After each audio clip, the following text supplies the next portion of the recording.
Hi friends, welcome to 5 Minutes Tech YouTube channel. Here is Oppo Reno 11 Pro 5G smartphone. In this video, you will learn how to turn off assistive bar in your phone Oppo Reno 11 Pro 5G. If you are seeing this circle over the screen, this is called assistive bar.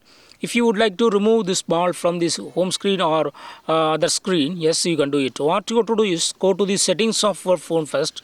Go to settings. Then go to